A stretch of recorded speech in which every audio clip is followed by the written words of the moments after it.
and Addington. Thank you, Speaker. Speaker, my question is to the Minister of Community Safety and Correctional Services.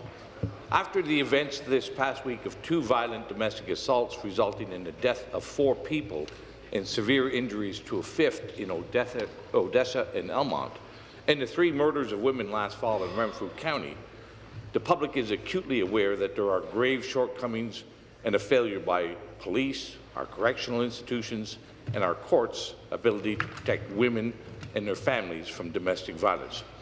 However, the many numerous recommendations by my colleagues from Haliburton, Kawartha, Lakes Brock, and Renfrew, Nipissing, Pembroke have fallen on the deaf ears and the idle hands of this government. Speaker, the government is failing to protect women and their families from domestic violence. What the public wants to know, what my caucus wants to know, and what I want to know is why. Thank you. Minister? Minister responsible for women. The Minister responsible for women.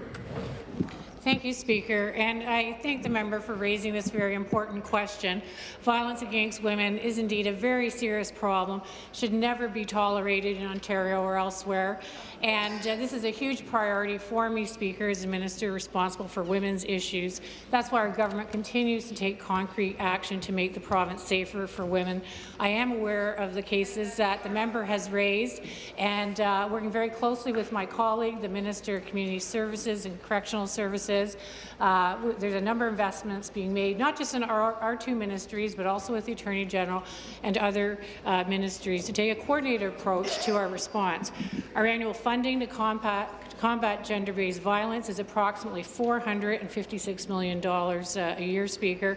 That includes many initiatives, not the least of which is our sexual violence and harassment action plan that was launched last year with the leadership of our Premier.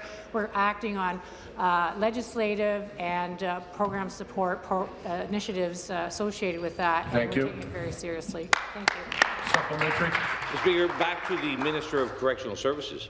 Speaker, many of those guilty of domestic violence are sentenced to serve with a recommendation to serve their sentence in specialized treatment facilities for mental health and addictions in order to rehabilitate their violent behaviour. However, there are often no vacancies in these facilities, and the offenders are placed in general population, not getting the treatment they need nor what the courts have ordered. While the court is expecting rehabilitation, in reality this seldom happens. Speaker, our courts and our jails are failing each other and failing the people of Ontario. When will both our recommendations and those of the courts not be viewed with contempt and no longer fall on deaf ears and idle hands, but be heeded by this government? Question. Thank you. Minister. Thank you, Speaker, and I appreciate again the member raising the important issue specifically around domestic violence. And our Ontario Women's Directorate has implemented many initiatives to raise awareness and provide supports for victims. This has been going on since 2004, Speaker.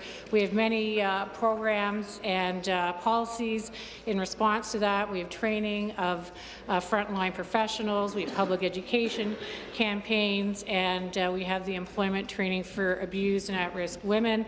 We have a language interpreter program, Speaker. But as my colleague, the Minister of Community and Correctional Services has raised before, we are working very closely with our partners in policing and the Attorney General to look at domestic violence, to look at what happens when someone is released from offence and what that means to the community.